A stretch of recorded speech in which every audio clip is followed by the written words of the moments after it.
이사님, 네? 저희 브랜드 담당자분들이 저희한테 상담 요청하잖아요. 네네. 근데 거기서 제일 많이 물어보시는 게 우리 제품도 아마존에 팔릴까요거든요. 근데 이 제품에 팔릴지 안 팔릴지를 이제 뭘 보고 판단하는 거예요?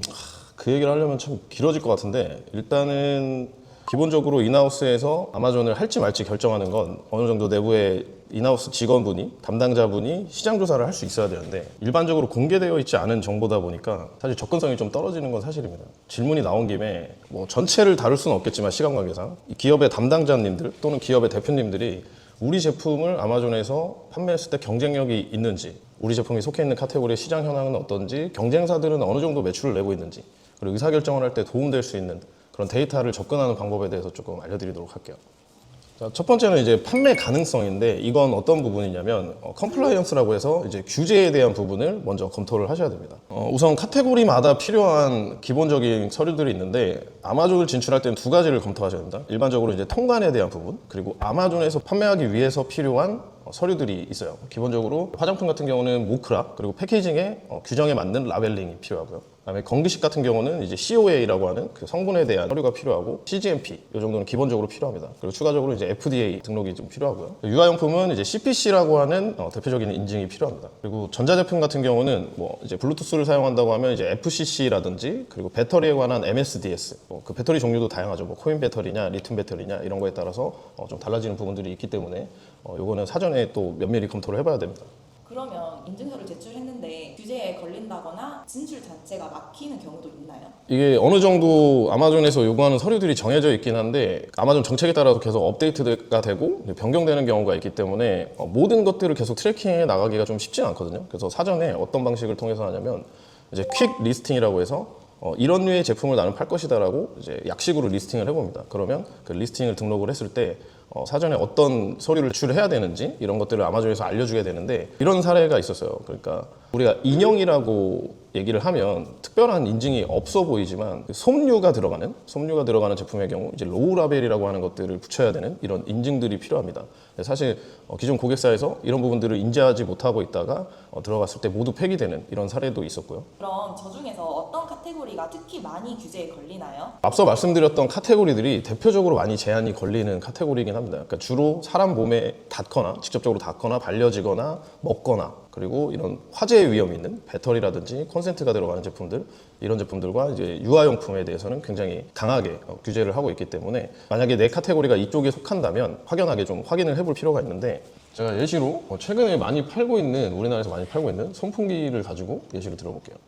자, 제품을 클릭하시고 하단부에 쭉 내려오시면 여기 아이템 디테일이라는 부분에 ASIN 넘버가 부여되어 있습니다. 아마존에 등록된 모든 제품들은 이 ASIN 넘버가 부여가 되어 있는데, 이걸 복사하셔서 아까 보여드렸던 이쪽 탭에 오셔서 첫 번째 루거번 ASIN을 누르시고 넥스트를 누른 다음에 이쪽에 그 ASIN을 복사해서 넣어주시면 됩니다. 자, 그러면 이제 위험물질이라고 이렇게 안내사항이 나오고요. 여기 보면 이제 SDS라고 하는 이제 위험물질 인증 서류가 필요하다고 뜹니다. 이 위험물질 분류를 이 하즈맷 이슈라고도 부릅니다. 그래서 이 배터리 같은 경우는 기본적으로 이런 SDS, MSDS, SDS라고 부르는 위험물질에 관한 서류가 반드시 필요하기 때문에 1차적으로 이 기능으로 검토를 해보실 수가 있는데, 이게 또 100%는 아니에요. 그래서 1차적으로 우리가 검토를 하는데 참고는 할 수 있지만 별도로 또 세부적인 서치가 좀 필요한 부분이라고 봐주시면 될 것 같아요. 그래서 셀러 센트럴에 가입되어 있으신 담당자분들은 이 기능을 활용하셔서 1차적으로 한번 검토를 해보시면 좋을 것 같습니다. 네, 그래서 첫 번째로 이제 우리 제품이 판매될 수 있을지, 판매가 가능한지 여부를 판단하셨다면, 두 번째는 우리의 제품이 실제로 북미 아마존 시장에서 수요가 있는지를 검토하는 단계가 필요하거든요. 1차적으로 보는 게 이제 검색 수요,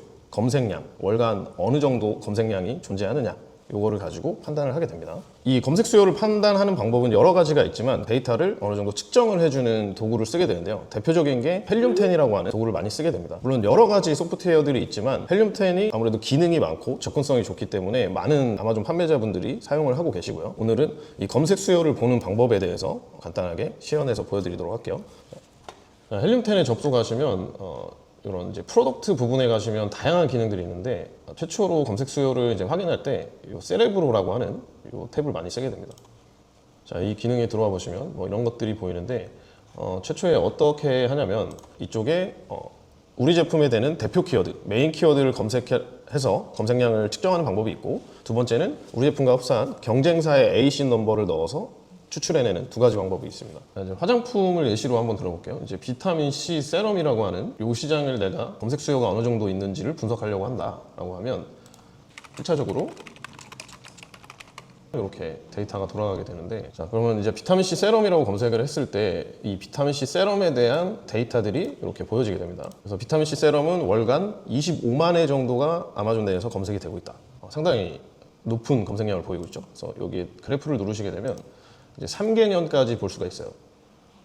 그래서 꾸준하게 수요가 있어 왔던 시장이고 최근에 더 상승을 하고 있는 걸 볼 수가 있죠. 그래서 이 아래쪽에 잠깐 죽었던 시기가 보이고 그 이후로 꾸준하게 성장이 됐습니다. 그래서 검색 수요는 1차적으로 이렇게 볼 수가 있고, 이 아래쪽은 연간 검색어들이 나오게 되는데 이거를 서치 볼륨, 이 검색량 순으로 정렬을 하게 되면 우리가 봤을 때 조금 연관도가 떨어지는 이 키워드들이 뜨기도 합니다. 그러니까 스킨케어라는 건 당연히 연관성은 있지만 굉장히 핏한 키워드는 아니죠. 그래서 봤을 때 이제 비타민 C라든지 비타민 C 세럼 포 페이스 이런 이제 우리 제품과 가장 핏한 키워드들을 좀 골라내야 되는데, 자 이럴 때 사용할 수 있는 건 이제 프레이즈 컨테이닝이라는 기능입니다. 예를 들어서 우리가 비타민 C 세럼이라면 비타민이라는 단어는 당연히 들어가겠죠. 그러면 이걸 누르고 어플라이 필터를 눌러주면 이제 비타민이 들어간 키워드들만 이렇게 정렬이 됩니다. 이 상태에서 한 번 더 골라주는 작업들을 해줘야 돼요. 그래서 이 목록들은 이 익스포트를 눌러서 이제 엑셀로도 다운을 받으실 수가 있고요. 1차적으로 수요를 판단하는 건 사람들이 얼마나 많이 검색을 하느냐, 이 키워드를 검색하느냐, 그 내용을 다시 말하자면 사기 위해서 검색을 하는 거잖아요. 그래서 이거를 검색 수요로 우리가 1차적으로 볼 수 있다. 근데 여기를 봤을 때 이제 이런 키워드들은 이제 이퀄벨이라고 하는 특정 브랜드를 검색하는 키워드이기 때문에 사실 우리 제품하고 핏하다고 볼 수는 없죠. 여기서 한번 1차적으로 걸러주는 작업들이 필요합니다. 그래서 필요 없는 것들은 이렇게 삭제를 해주시고, 우리가 뭐 리포주말이라고 하는 성분이 들어있는 세럼이라고 한다면 포함시켜 볼 수도 있겠지만 그런 게 아니라고 한다면 빼주시고, 자, 메디큐브도 브랜드 검색 키워드니까 빼주시고, 아렌시아도 마찬가지고. 근데 지금 이렇게만 봐도 1차적으로 이 비타민C 세럼이라고 하는 시장은 이 특정 브랜드를 찾는 수요들이 굉장히 많이 보이는구나. 이 세라비라고 하는 이 브랜드의 비타민C 세럼을 검색하는 수요가 2만 회가 넘어요. 상당히 많은 거죠. 사실 브랜드 키워드에서 이렇게 검색량이 많이 나오기가 쉽진 않거든요. 근데 워낙에 이제 크고 유명한 브랜드다 보니까 이런 현상들이 보이는 거죠. 이 키워드들을 보면서 이 시장이 어떻게 검색되고 있는지도 1차적으로 판단할 수가 있습니다. 저 같은 경우는 이제 보면서 이렇게 1차적으로 키워드를 걸러내고 이제 목록을 다운로드 받는 편이에요. 자, 근데 신규 브랜드사의 입장에서 이 광고 예산이 뭐 많이 잡혀 있다, 그 투자할 수 있는 여력이 크다라고 하면 당연히 이 메인 키워드를 상위를 점유하는 게 가장 좋겠지만 검색량이 높은 만큼 경쟁 강도가 아주 심합니다. 그렇기 때문에 이 메인 키워드를 찾는 건 중요하지만 구매 의도로 봤을 때는 롱테일 키워드라고 부르는 이 긴 단어들이 전환율 차원에서는 훨씬 더 효율적일 수 있거든요. 아래쪽으로 내려와 보시면 메인 키워드는 이제 50만 회, 25만 회를 보이고 있지만 아래쪽으로 내려오면 이렇게 5,000회, 6,000회 이런 키워드들이 있는데, 최초에 진입을 하실 때는 다양한 롱테일 키워드를 타겟팅해서 빠르게 상위, 순검색을 점유를 하면서 상위의 키워드로 올라가는 형태로 많이 진행을 합니다. 그래서 예시로 하나 보면, 자, 이런 것들 비타민C 페이스 세럼이라고 하는 이런 키워드들은 4,000회 정도 되지만 같이 봐주셔야 될 게 이 세일즈량이거든요. 그러니까 검색량만 높다고 좋은 키워드냐? 사실 그런 건 아닙니다. 이 키워드에서 실제로 세일즈가 나오고 있는지도 같이 봐주셔야 돼요. 이걸 판단하는 지표나 이런 것들은 시간이 오래 걸리기 때문에 제가 다음 영상에서 한번 다뤄보도록 하고요. 이런 지표들을 본다 정도만 아시면 되겠습니다. 그다음에 이쪽에 보시면 이제 서제스트 비드, 그러니까 광고 클릭당 단가도 예상을 해줍니다. 근데 사실 저희가 실제적으로 봤을 때 아마존에서 제안해주는 이 클릭당 단가보다 조금 낮게 보여요. 그래서 실제로는 아마존에서 광고를 집행할 때 이 CPC 단가보다 조금 높게 설정이 될 거다라고 예상을 해주시면 됩니다. 보시다시피 이 메인 키워드는 클릭당 2.37불로 예상하고 있어요. 굉장히 높은 CPC 단가죠. 그러니까 화장품 시장 자체가 이미 과열이 되고 있기 때문에 클릭당 단가가 상당히 높게 형성되어 있습니다. 자, 그리고 두 번째는, 자, 여기 상단에 헬륨10 크롬 익스텐션이라고 하는 프로그램을 설치를 해서 앱 추가를 하시면, 여기 하단으로 내려오시면 이런 그래프가 뜹니다. 자, 이 제품을 예시로 한번 들어볼게요. 자, 여기서 이제 3개년을 눌러주시면 이렇게 그래프를 끌어보시면 이 제품의 최초 입고일이 뜹니다. 그래서 메디큐브 비타민C 세럼은 최초 12월 15일에 이렇게 출시가 된 걸로 판단이 되고요. 그 이후에 이 그래프를 보면 굉장히 빠르게 안정화를 이루어갔습니다. 이미 뭐 브랜드 인지도가 아주 강력하게 형성되어 있는 브랜드이기 때문에 당연히 이런 결과를 예상할 수가 있고, 이 파란색 그래프는 뭘 의미하냐면 세일즈 랭크입니다. 아마존에 존재하는 BSR이라고 하는 이제 세일즈 랭크인데, 하단으로 떨어지는 그래프를 보여질수록 좋은 그래프라고 봐주시면 돼요. 그러니까 베스트셀러 1등이 가장 좋은 수치이기 때문에 이 그래프는 아래로 떨어질수록 좋은 그래프다. 그리고 이 초록색 그래프는 이제 가격 변화입니다. 가격 변화. 그래서 보시다시피 최초 설정된 가격에서 가격을 할인했다가 다시 올렸다가 이런 것들이 아마존에서는 굉장히 일반적인 프로모션이나 할인을 다양하게 적용할 수 있기 때문에 이런 가격 변화들이 굉장히 일반적인 그런 부분들이라고 봐주시면 될 것 같아요. 그래서 이 그래프를 통해서 우리가 어느 정도 경쟁사 타겟 제품들의 히스토리를 어느 정도 예상을 할 수가 있다. 이런 지표들을 활용하는 건 또 다른 영상에서 한번 다뤄볼게요. 지금도 되게 자세히 알려주신 것 같은데 여기서 네. 더 딥하게 바로서 볼 게 있는 거예요? 그렇죠. 이런 그래프들을 해석을 해서 우리 쪽에 어떻게 적용할 건지. 그리고 한 개의 경쟁사가 아니라 이 내가 타겟하고자 하는 이 경쟁사들이 속한 여러 개의 제품들을 분석하면 패턴이 보여요. 다 봐야 돼요? 네, 그렇죠. 우리는 이제 전수조사라고 표현을 하는데 이제 의사결정이 확신이 될 때까지 경쟁사를 분석해요. 그럼 국내에서 잘 팔리는 제품인데 미국 아마존에서는 검색량이 거의 없는 경우도 있잖아요. 그럼 그런 경우에는 그냥 포기해야 되는 건가요? 일단 한 가지 말씀드리고 싶은 건 키워드 자체가 존재하지 않는 시장을 들어가서 우리가 그 키워드를 만들어내려면 엄청나게 많은 마케팅 예산이 필요합니다. 그래서 그것들은 대부분 이제 대기업들이 하는 역할이고 우리는 이미 검색 수요가 존재하고 시장이 만들어져 있는 곳에 우리의 제품을 차별성을 보이면서 수요를 가져오는 방식이 가장 안전하거든요. 아예 포기해야 된다라고 말씀을 드리긴 어렵지만 만약에 검색 수요가 없는 이 시장을 만드시려면 굉장히 많은 예산의 마케팅 비용이 필요하고 추가적으로 외부에서 검색 수요를 만들어낼 수 있는 이런 퍼포먼스 마케팅이라든지 외부 바이럴이 가능한 상황이어야 된다라고 말씀을 드릴 수 있을 것 같아요. 그래서 사전에 이런 검색 수요를 검토하는 건 아주 중요한 부분입니다. 자, 그래서 지금 보여드린 건 이제 외부의 도구를 사용해서 검색 수요를 예측하는, 측정하는 방법을 보여드렸다면 지금 보여드리는 이 브랜드 애널리틱스라고 하는 기능은 아마존에서 실제로 제공하고 있는 데이터이기 때문에 상당히 신빙성이 있습니다. 그래서 이 브랜드 애널리틱스로 들어와서 탑 서치텀이라고 하는 이 탭에 들어오시면 이런 항목들을 볼 수가 있는데 자, 두 가지를 넣을 수가 있습니다. 아까 우리가 위험물질 검토할 때 사용했던 그 ASIN 넘버, 경쟁사의 ASIN 넘버를 넣으시거나 아니면 이쪽에 서치텀, 검색 키워드를 넣으면 됩니다. 자, 비타민 C 세럼이라고 하는 키워드로 검색을 해볼게요. 자, 그러면 아까 헬륨10을 사용했을 때랑 다르게 서치 볼륨이 아니라 SFR이라고 하는 서치 프리퀀시 랭크라고 하는 게 뜹니다. 자, 이거는 어떻게 해석을 하면 되냐면 아마존 내에서 수많은 키워드들이 존재를 하는데 그 중에 이 키워드는 얼마나 많은 빈도로 검색이 되냐, 검색 빈도로 등수를 나타내는 거예요. 그러니까 1등이 예를 들어서 아이폰이라고 치면 비타민C 세럼은 아마존에서 820번째로 검색이 많이 되는 키워드다. 상당히 높은 거죠. 검색 키워드가 수백만 개가 있을 텐데. 그래서 1차적으로 이 SFR이라는 수치를 보고 우리가 검색 수요를 어느 정도 역산을 해볼 수가 있고 이 기능에서 좋은 건 이 키워드에서 상위를 점유하고 있는 3개의 제품에 대한 점유율을 볼 수가 있습니다. 그래서 이 키워드로 검색을 했을 때 어떤 브랜드사들이 검색 수요를 다 가져가고 있는지 그리고 이 브랜드사들이 어느 정도의 전환율을 보여주고 있는지까지 우리가 볼 수가 있어요. 자, 비타민C 세럼은 트루스킨이라고 하는 브랜드가 아주 강세를 보이고 있고 클릭 점유율이 13%, 전환율이 11.78%를 가져가고 있어요. 자, 두 번째는 이제 오디나리라고 하는 이 브랜드, 그리고 세 번째는 우리나라 이제 이퀄벨이라고 하는 브랜드가 점유율을 가져가고 있다. 키워드마다 이 점유율을 누가 가져가고 있는지는 조금씩 달라집니다. 그래서 그런 지표로 활용을 하실 때 봐주시면 되고 여기에서 이 ASIN 넘버를 클릭하시면 이제 해당 브랜드로 이동을 하게 돼요.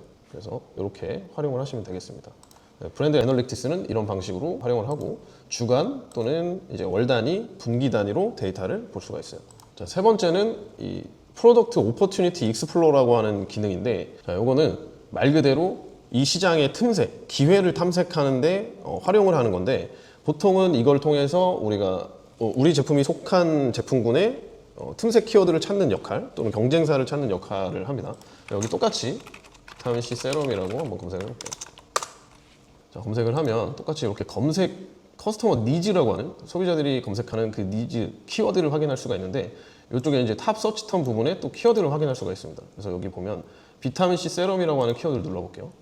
자, 그러면 이 서치텀이 확인이 되죠. 이제 비타민C 세럼은 토탈 카운트 1년 동안 360일 동안 몇 번 정도 검색이 되는지 1년에 450만 회가 검색되는 걸로 예상이 되고요. 그다음에 90일 동안 성장을 했는지 이 트렌드도 볼 수가 있습니다. 180일, 그다음에 이제 클릭 점유율 어떻게 변화가 됐는지, 클릭 점유율은 어떻게 되는지 1년 동안, 이제 평균적인 컨버전은 어떻게 되는지 이런 것들을 확인할 수가 있어요. 그다음에 동일하게 이 키워드에서 클릭을 가장 많이 가져가고 있는 탑 1, 2, 3의 제품을 또 확인할 수가 있습니다. 그래서 쭉 내려보면 여기 관련된 키워드들을 확인할 수가 있고 이 데이터도 다운로드 하실 수 있어요.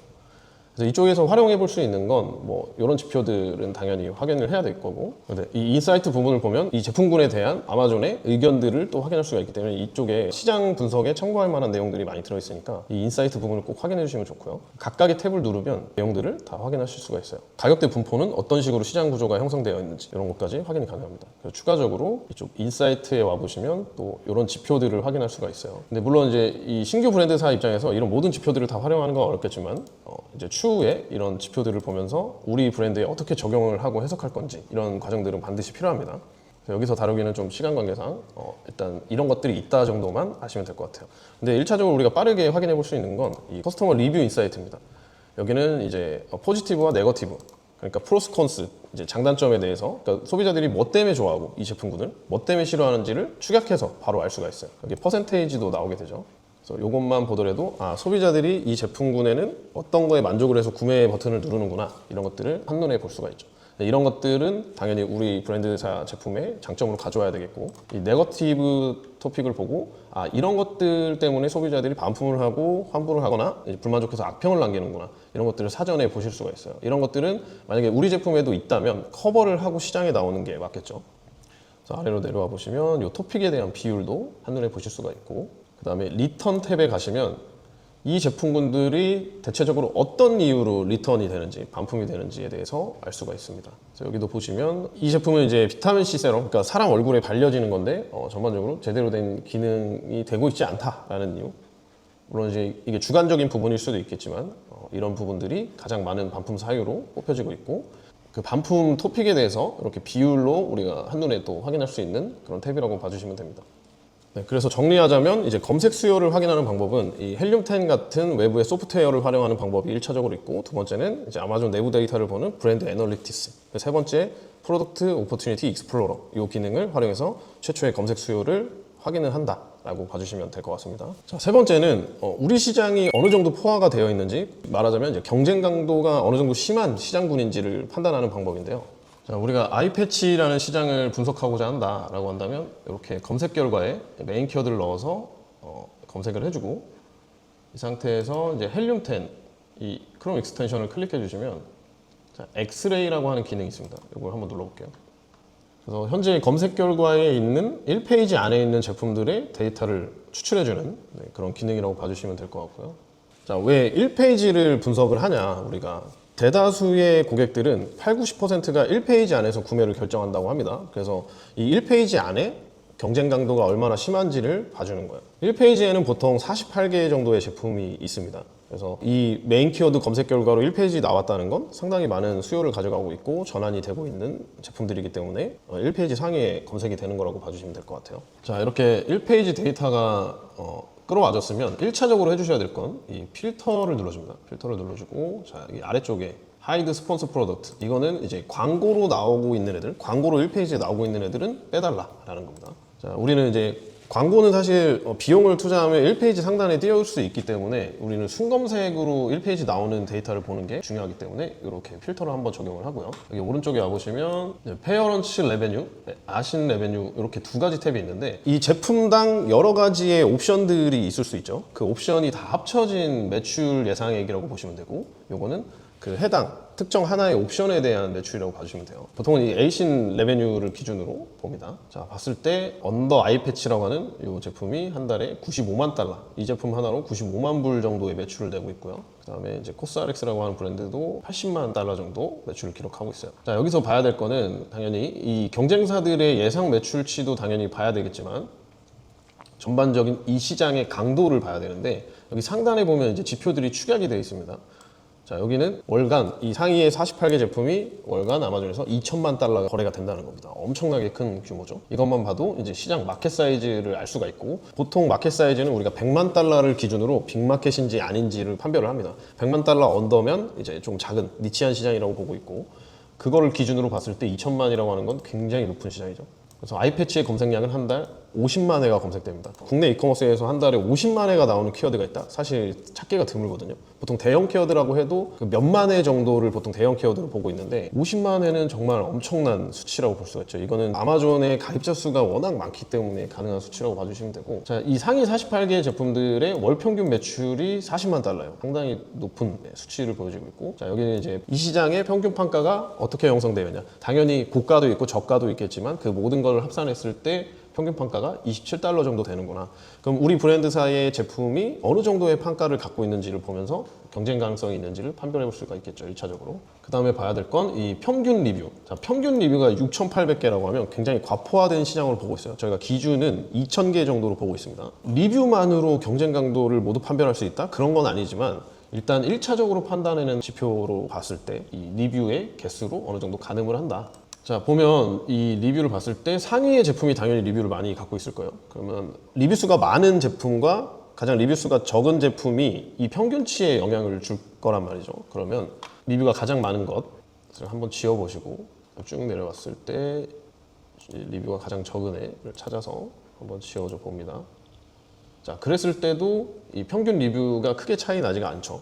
이 시장은 어쨌든 리뷰로만 봤을 때는 경쟁 강도가 심하고 과포화된 시장으로 보는 게 맞습니다. 그리고 한 가지 더 봐주셔야 될 건 이 크리에이션 데이트라는 게 있어요. 그러니까 최초에 이 리스팅이 언제 생성이 되었는지 봤을 때 이걸 최근 순으로 한번 봐볼게요. 자, 최근에 들어간 후발주자의 입장에서도 매출을 유의미하게 내고 있는 시장이냐. 왜냐면 우리도 들어가면 후발주자겠죠. 자, 봤을 때 이 제품이 2월에 생성이 됐습니다. 지금 리뷰도 300개 수준이고, 근데 매출이 단일 A신으로 봤을 때 10만 달러가 넘어요. 그래서 1억이 넘어간 상황이죠. 그러면 이런 제품은 또 주의 깊게 볼 필요가 있습니다. 여기 상위 10개가 전부 리뷰 5,000개 이상이면 사실상 진입 불가라고 봐야 하는 거 아닌가요? 그래도 이렇게 들어갈 수 있는 전략이 따로 있나요? 자, 그래서 지금 이 제품을 봤죠. 이제 이 제품은 리뷰가 1000개가 넘지 않아요. 지금 300개 수준인데, 사실 제가 아까 말씀드렸죠. 이 평균 리뷰 수가 많기 때문에 이미 과포화된 시장인데, 그럼 이 제품은 어떻게 이런 과포화된 시장에서 매출을 내고 있는지를 분석하는 게 중요한 거거든요. 자, 이 제품을 한번 볼게요. 자, 그럼 분석을 했을 때 이 제품이 갖고 있는 특별한 차별점이 있냐? 그게 PDP, 상세 페이지의 퀄리티일 수도 있고, 눈에 띄는 패키징의 고급화 전략일 수도 있고, 또는 이 제품만의 기능 강점이 있을 수도 있겠죠. 뭐 화장품으로 치자면 특별한 성분이라든지. 근데 제가 봤을 때 이 제품의 패키징 자체는 상당히 눈에 띄고 고급스러워 보이는 느낌은 있습니다. 그리고 이 패치 자체의 컬러가 조금 눈에 띈다는 장점이 있고, 그리고 컨텐츠도 전반적으로 상당히 효과적으로 잘 구성했다고 보여져요. 여기서 자세하게 뭐 디테일하게 하나하나 말씀드릴 수는 없겠지만 이 브랜드적인 아이덴티티도 잘 가져가고 있는 것 같고, 그리고 아래쪽으로 내려가서 봤을 때 이 프리미엄 A 플러스라고 하는 이 구획을 어떤 식으로 전환율을 만들기 위해서 짰는지 이런 부분도 확인할 필요가 있고요. 그런 부분이 필요할 수 있습니다. 그러니까 우리는 생소한 브랜드이지만 이미 미국에서 인지도가 있는 브랜드에서 출시한 추가 라인업일 수도 있어요. 이런 부분까지 같이 다 검토를 해주시고, 이 브랜드 스토어에도 한번 방문을 해주시고요. 보니까 제품 라인업이 상당히 많은 브랜드예요. 그러니까 신규로 진입했다기보다는 이미 인지도가 어느 정도 있는 브랜드가 추가적인 라인업을 낸 걸로 판단이 된다. 마지막으로 더 검토를 하셔야 될 건 이제 틱톡이라든지 인스타그램에서 이 브랜드들이 어떻게 바이럴을 해주고 있는지, 그런 마케팅 활동을 해주고 있는지도 같이 검토를 하셔야 됩니다. 그럼 그런 게 다 잘 맞아 떨어진다 한다면 후발주자로 들어가도 충분히 가능성이 있다는 거네요. 그렇죠. 그러니까 우리 브랜드사 제품이랑 이 제품을 옆에 나란히 놨을 때 선택해야 될 이유가 분명히 있어야 된다는 거죠. 그게 이커머스에서는 판단할 수 있는 근거가 당연히 외부에서 어떤 신뢰도를 갖고 들어와서 구매하는 패턴도 있겠지만, 이 상세 페이지 안에서 물건을 실제로 만져보고 구매하는 게 아니기 때문에 이 상세 페이지를 얼마나 전환율이 높게 구조를 짰느냐, 이런 것들도 당연히 영향을 줄 수가 있습니다. 그래서 이 제품을 아까 말씀드린 대로 3개년으로 한번 볼게요. 그러면 최초 입고가 됐을 때 지금 3월 31일에 첫 판매가 진행이 된 걸로 보여지고, 빠르게 하방을 그리는 그래프를 보여지고 있죠. 가격을 낮춘 거예요? 할인을 많이 계속 하는 거예요? 아니요, 가격은 건들지 않았어요. 이 노란색 그래프가 가격이고, 파란색 그래프가 이제 랭킹을 나타내는, 아마존의 내부 랭킹을 나타내는 그래프인데, 하단으로 떨어진다는 건 1등에 가까워지고 있다는 얘기죠. 그러니까 지금 BSR 랭킹을 봤을 때 세일즈 랭크가 698등. 그러니까 이 카테고리에서 698등이면 상당히 높은 겁니다. 그러면 이 언더 아이 패치라고 하는 시장은 수요는 넘쳐 흐르는구나. 근데 경쟁 강도가 굉장히 강하기 때문에 그럼 우리는 이 시장이 들어왔을 때 어떤 포지셔닝 전략으로 진입을 할 것인가. 소비자들의 눈을 끌어올 수 있는 그런 그런 요소들이 우리 제품에 있는지, 그게 패키징이 될 수도 있고 제품 자체의 성분이나 기능, 뭐 디자인 여러 가지 요소가 있을 수 있겠죠. 그런 강점들이 반드시 우리 쪽에 갖고 있는지를 판별하시고 시장 진입 가능성 여부를 가늠해 보시면 되겠습니다. 자, 그다음 네 번째는 이제 광고비 부분이에요. 브랜드사 입장에서 항상 많이 궁금해하시는 게 과연 그러면 광고비를 얼마나 써야 되는 것이냐, 이 정도 매출을 내려면 어느 정도의 광고비가 필요하냐, 이런 질문들을 많이 하시는데 이것들은 우리가 사전에 들어가기 전에 시뮬레이션을 어느 정도 해볼 수가 있습니다. 그걸 좀 간단하게 좀 보여드리면, 자 볼게요. 우리가 첫 번째 들어가려는 스큐가 목표를 KPI를 잡을 때 뭐 5만 불이 될 수도 있죠. 한 스큐당 5만 불이라고 치고 우리 제품의 판가가 뭐 27불이라고 해볼게요. 그랬을 때 이제 구매 전환율, 평균 구매 전환율이 이제 신규 브랜드 입장에서는 5%가 좀 이상적인 부분들이고, 당연히 아마존은 구매 의도를 갖고 들어오는 플랫폼이기 때문에 10%에서 15%까지 넘어가는 경우도 굉장히 많습니다. 그래서 이제 5% 기준으로 잡았을 때, 자, 한 달 30일로 설정을 하고, 자, 이렇게 입력을 해주시면 이 5만 달러를 달성하기 위해서 한 달에 필요한 판매 개수가 계산이 돼서 나옵니다. 1852개가 필요하고, 그다음에 세션이라고 하는 건 방문자 수예요. 방문자 수. 우리 페이지에 전환율이 5%였을 때 몇 명이 방문을 해야 이 정도를 팔 수가 있냐라는 수치예요. 자, 그래서 데일리로는 하루에 62개를 판매하셔야 되고 하루에 방문자 수를 1235명을 데려오셔야 된다라는 계산이 쓰는 거죠. 자, 그리고 옆에는 가격 시나리오입니다. 우리 제품이 20달러가 되면 몇 개의 판매량이 필요하고 25달러일 때, 30달러일 때 몇 개의 판매량이 필요한지 시나리오를 볼 수가 있고요. 이쪽은 이제 전환율에 따른 방문자 수, 필요 방문자 수를 이제 시나리오로 짜볼 수가 있어요. 전환율이 12%까지 올라간다면 이제 방문자 수가 이제 15,000배 정도가 필요한 걸로 줄어들게 되겠죠. 자, 여기 밑에는 우리가 타겟팅하고자 하는 키워드 단가를 여기에 넣으시면 100% 광고만으로 우리가 사람들을 데려와야 된다라고 한다면 어느 정도의 광고비가 필요한지가 이제 보여지게 되는 거죠. 자, 100% 전체 다 이 정도 클릭당 단가로 트래픽을 가져온다? 100%? 그러면 엄청나게 많은 예산이 필요합니다. 그래서 자, 50%만 광고로 트래픽을 가져오고 50%는 만약에 순검색으로 들어올 수 있다라고 한다면 이제 광고비를 절반으로 줄일 수가 있겠죠. 그래서 우리가 이 브랜드사에서 판단해 보셔야 될 것은 여기 오른쪽에 보면 이제 외부 퍼포먼스 마케팅, 그러니까 외부에서 여러 가지 활동을 할 수가 있겠죠. 메타나 인스타그램 광고를 하실 수도 있겠고, 또는 틱톡에서 뭐 인플루언서 시딩이나 이런 것들을 통해서 트래픽을 아마존으로 모아줄 수가 있겠죠. 그래서 이 내부 광고와 외부 광고를 적절하게 비율을 짜서 예산에 따라서 분배를 해야 된다는 거죠. 만약에 100%는 아니지만 이 외부 마케팅의 외부 쪽에서 이제 메타나 이런 쪽의 클릭당 단가가 아마존 내부 CPC 단가보다는 보통 저렴한 편입니다. 이 예산을 잘 분배를 하셔서 실제적으로 마케팅을 집행을 하셨을 때 외부 마케팅에서 훨씬 효율이 보이고 있다라고 한다면 마케팅 전체 예산 비중에서 이제 외부 마케팅 부분에 좀 더 몰아줄 수가 있는 거죠. 그래서 이것들로 이제 1차적인 우리의 KPI, 매출 KPI에 따른 필요한 방문자 수 그리고 광고 비용에 대해서 어느 정도 만들어 볼 수가 있습니다. 자, 두 번째는 뭐냐면 똑같이 파란색 부분만 조정을 해주시면 되는데 그 전체 판매에 대해서 광고 판매 비중이 얼마를 차지하고 있냐. 초기 브랜드 입장에서는 대부분 광고 판매가 전부일 거예요. 광고 판매와 광고 노출을 통해서 이 세일즈에 대한 영향이 순검색을 상위로 올려지게 만드는 영향을 주는 패턴이거든요. 그러면 전체 매출 비중의 90%가 광고 판매다라고 하면 그거에 대한 이 시나리오가 나오는 거죠. 그러면 전체 매출이 5만 달러인데 광고 매출이 4만 5천 달러를 차지하고 있다라고 한다면 이 아래는 ACOS라고 하는 광고 효율 지표입니다. 매출액 대비 광고비를 얼마를 썼는지 이런 효율을 보여주는 지표인데 이 ACOS는 사실 아마존에서만 쓰이는 용어고 보통 마케팅에서는 이제 로아스라는 개념을 많이 씁니다. 그래서 보통은 우리가 ACOS의 효율 기준은 제품 마진가 이하로 유지하면 효율이 좋다라고 판단을 하는데 30%로 잡으면 로아스는 이제 3.33 정도가 나오게 되거든요. 이러면 이제 광고를 통해서 우리가 수익을 보고 있다라고 판단을 합니다. 근데 최초에 신규 브랜드 입장에서는 뭐 거의 100%가 나올 경우가 많을 거예요. 뭐 좀 잘 나온다고 하면 60%에서 50%에서 60% 정도로 잡아보면 이렇게 한 달에 광고 예산이 보여지게 되는 거죠. 그럼 로아스 1.67일 때 광고비는 한 27,000달러 정도를 소진하게 된다라고 볼 수가 있는 거죠. 그래서 광고 효율이 굉장히 중요한데 이 광고 효율은 키워드만 잘 세팅하면 된다가 아니에요. 앞서 말씀드렸던 상세 페이지 기획도 중요하고 당연히 리뷰 수급이 얼마나 잘 되고 있는지 이런 것들이 종합적으로 지표들이 작용을 하면서 이 광고 효율에 영향을 주게 됩니다. 그래서 목표는 이제 30%로 잡으시고 KPI를 최초에는 60%나 70% 이렇게 될 수도 있다 당연히 광고는 계속 최적화해 나가면서 효율을 깎아 나가는 거기 때문에 최적화 작업이 계속 이루어지면 ACOS는 전체적으로 다운이 돼요. 자, 우선 이런 시나리오로 우리가 잡아볼게요. 그래서 광고 비중은 이제 70%, 오가닉 세일즈가 30%, 그다음에 ACOS는 30%로 맞췄을 때는 이 정도 예산을 한 달에 쓰게 되고 매출은 이렇게 기대를 할 수 있다라는 시나리오가 나옵니다. 여기 밑에는 이제 광고 비중에 따른 이제 시나리오가 나오게 되는 거고요.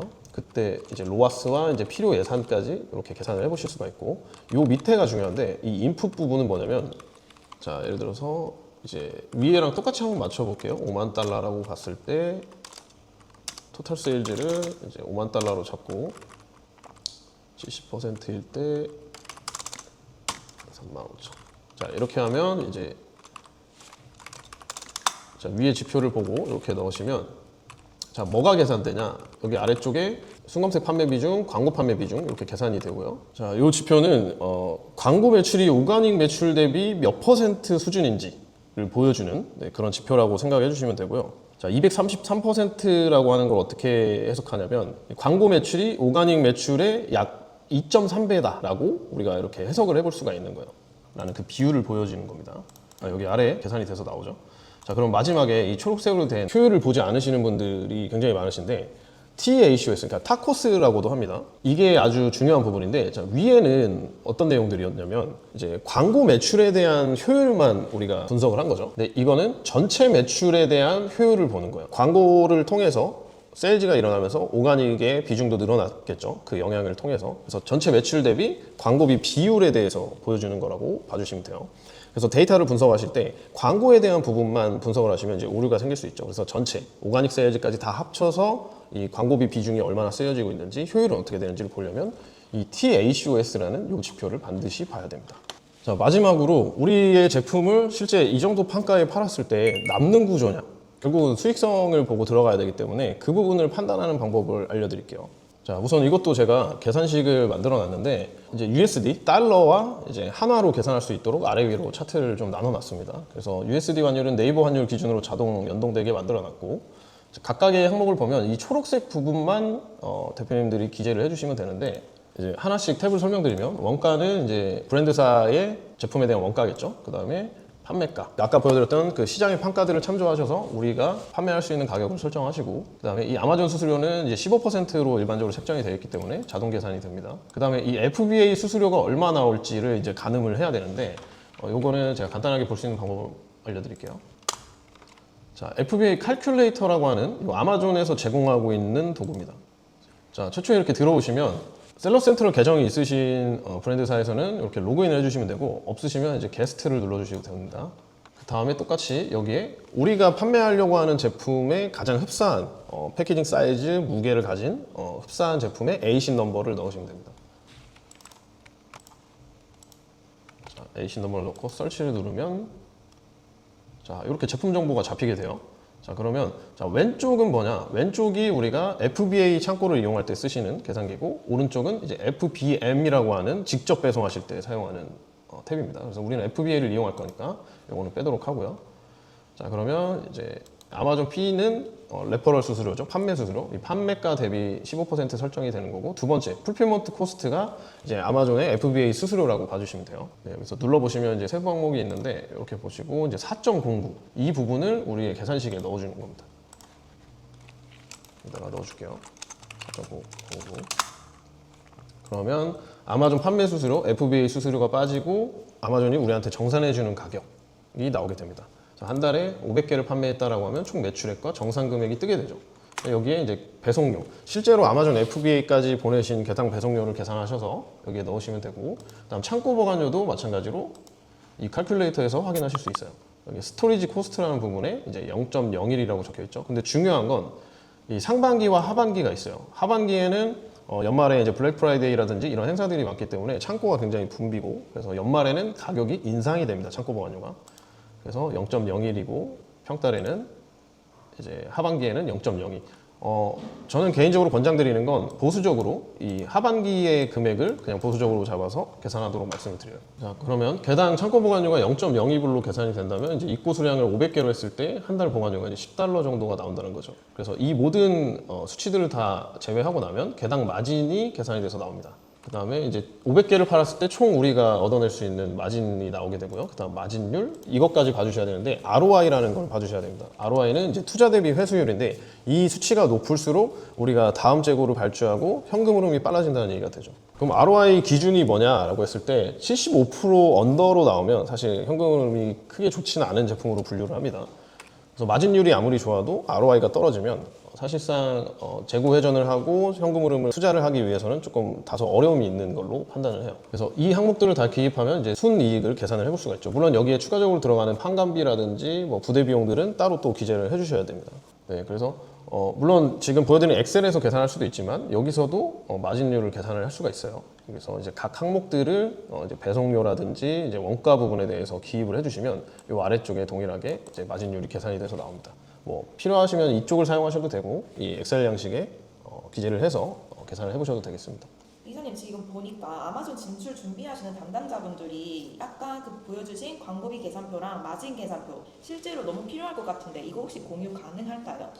네, 이거는 사실 저희가 실무에서 쓰는, 물론 전체는 아니지만 실무에서 쓰는 자료이긴 한데 저희 단톡방에 들어오신 분들에 한해서 공유해드리도록 하겠습니다. 오늘 보여드리는 내용, 그 지표도 중요한데 이 지표들을 대입해서 어떻게 해석해서 시장 접근을 해야 되는지는 저희가 다음 시간에 이 헬륨10 도구를 이용해서 좀 더 면밀하게 분석하는 방법들을 다뤄보도록 하겠습니다. 네, 그럼 오늘은 여기까지 하고 다음 시간에 또 뵙도록 하겠습니다.